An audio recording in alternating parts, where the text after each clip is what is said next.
Hello again everyone, welcome back. Settlers of Conquer is just a week away now, and now is the prime time for you to decide on a league starter. If you're looking to play melee, look no further than Dual Strike of Ambidexterity. A very solid, new strike skill released recently with the new variation gems. Dual Strike of Ambidexterity will require you to use two different weapons on your main and offhand, and will be very strong when it comes to single target. This build specifically will make use of the Frostbreath unique one-handed mace to guarantee that you are doing double damage every time you hit an enemy, in conjunction with the mastery from the mace nodes that guarantees that all damage with maces can chill your enemies. In combination with the melee buffs and the removal of totems, this should be a very solid league starter that will require you very minimal investment and allow you to get into endgame very early on, so you can get in there, start farming whatever content you enjoy, and potentially doing some of those early bosses. Also, if you just want to check the PoE, that will be in the description, as well as a PoE planner with the new potential passive tree that is still potentially being changed once PoE gets updated, but is something that you can use as a rough outline to what the new passive tree will look like in the new season. Without any further ado, let's talk a little bit about the PoE for this build. So, having a look here at the PoE, as you can see we are currently level 90. It is a Juggernaut and we take the very standard 4 node here for Jug. Unbreakable is losing the property to give armor to Fire, Cold and Lightning, but instead gives twice as much to Chaos, which I still think is very valuable. And now it means that if you combine this with something like the 4th Vow, it's even more powerful, so that's very cool to see.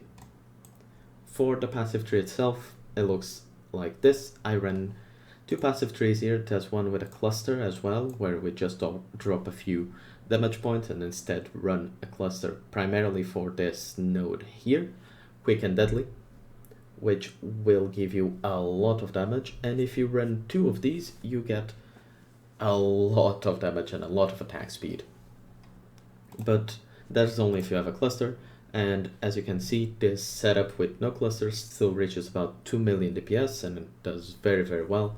This is still with the old passive tree. I will update this once the new PoE comes out. I have in the description of this video a PoE planner link for what I think the passive tree will look like with the update, but obviously in PoE planner I can't really run numbers like I can in PoE, so I'm not certain if that's how the tree is going to look or not. So just take that as a basic guideline to what look to take in the new tree once the leak drops, as PoE is probably gonna take a few days to update, as it usually does. For the tree, as you can see in here, we first take all of these life nodes. We take Born in Fight or Born to Fight up here, and then path all the way here, get this life, get these nodes here, and just fill this up as you go. If you need more life, you can come here very early. I path towards Tribal Fury right after going to Art of Gladiator, because the splash is very nice for clear and just for general mapping and during the campaign. After that, I path here to take life. If you are already using a mace, you can take this and take the mastery to inflict chill, but I only took this much later on, once I acquired Frostbreath, which is one of the items we're going to be looking at in a second. But yeah, very basic tree, not much to say here. Just look for accuracy, look for life, look for physical damage, and I take a few points in Impale, but that's your 6th link, and I would only recommend that once you have that equipped. Otherwise, Impale has no value to you. So these are just your final nodes. Also in here we have the totem setup. This is going away. I just have this to simulate the damage that you are going to get. And as we know, all the totem stuff is being replaced and you're gaining more damage due to that. So if anything, you're going to be doing over 2 billion DPS with the setup that you are going to be running in the next season. For the skills, as I said, very simple stuff here. Dual strike of ambidexterity is obviously our main damage dealer. We are looking at farming this. It's not very difficult. Well, I say not very difficult to farm, but it's dependent on RNG, right? You can still buy this and just level, and I did that, just level with Bone Shatter, and that works fine. There's no issues there. Can easily do that. The setup is very similar. The only difference in the passive tree is that you're not going to be taking dual wield masteries or nodes, and you leave that for much later, and instead can take something like the nodes here for two-handers, I believe. Yeah, on this side. You can instead take the nodes for two-handers, and that's fine. That's a very small his pack. You can get that just by using the his pack points that you get from completing the campaign, and there's no issues there. But yeah, we link dual strike to trauma. Obviously it doesn't naturally have trauma, brutality, malefiz, ruthless, and impale. Very standard setup here. On one of our tree links we have Warbanner, Pride, and Determination. We have here Precision because we really want that to get our accuracy over our life. If we don't know, Precise Technique, one of the major nodes that we take, will give you basically no chance to crit. You can't crit, but instead you get 40% more attack damage if your accuracy is higher than your maximum lives. So you want to aim to get your accuracy above your life at all times. I actually path to this very early on. I feel like throughout the campaign, if you can equip Precision and level that throughout the campaign, it's very easy for you to sustain or maintain your accuracy above your life. If you don't want to run that, you can instead take the mastery here that says 502 accuracy rating, but you lose 2 every level, which makes essentially it very valuable for the early game, and eventually it loses value, but you're not looking to use that very late onto your character's life. We link that to arrogance in our endgame setup to reserve our precision in our life, and then we have Molten Shell linked to automation, as we can no longer put it on our left click, unfortunately.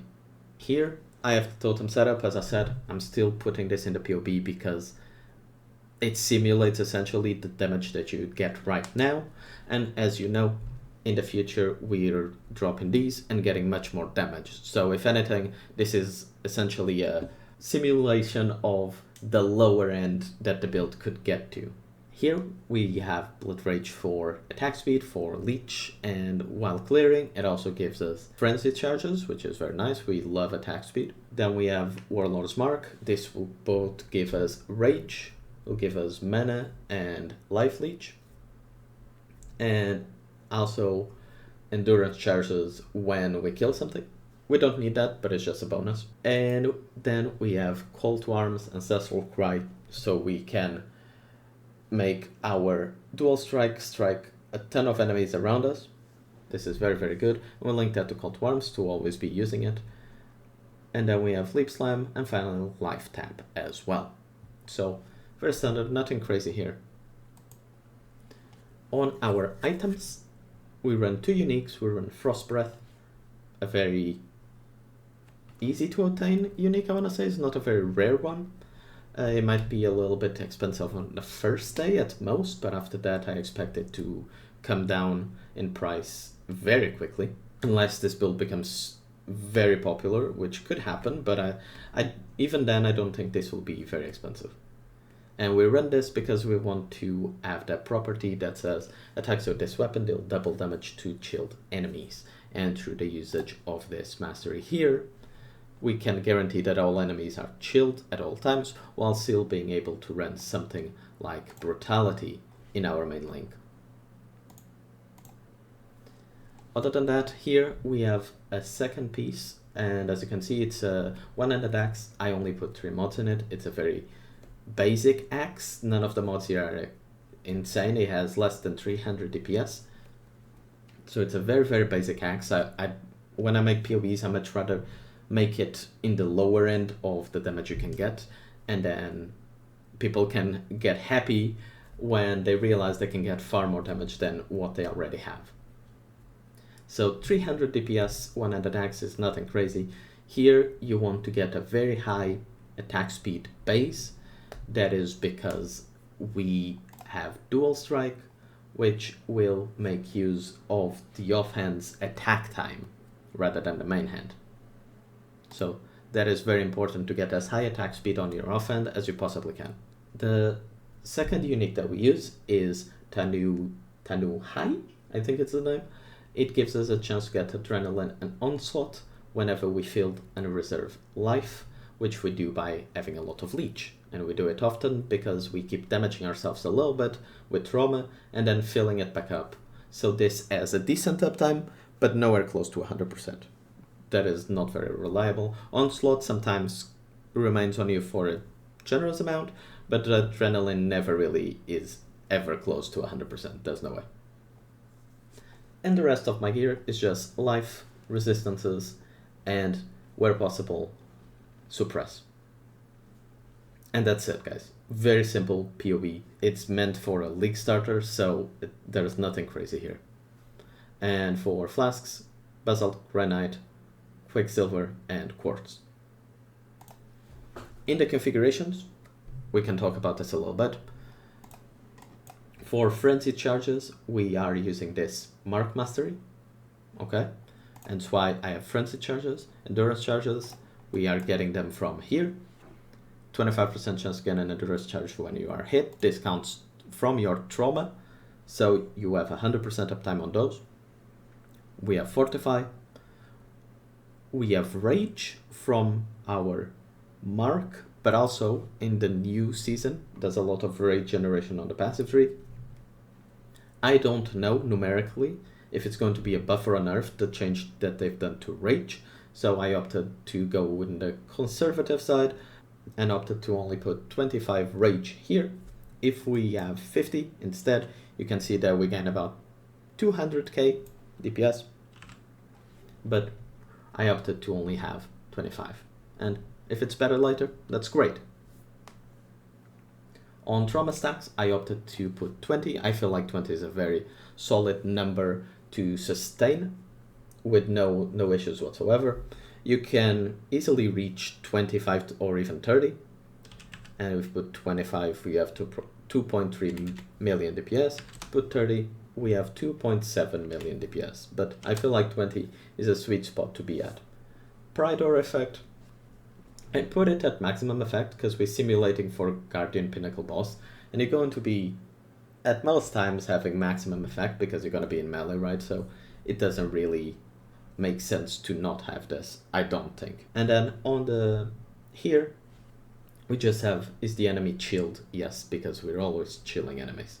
And the main here is for the setup with clusters.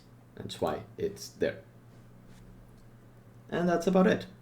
Very simple PoE, not much to diverge from here, I don't think. But obviously you are, as always, free to do and change the build as you see fit.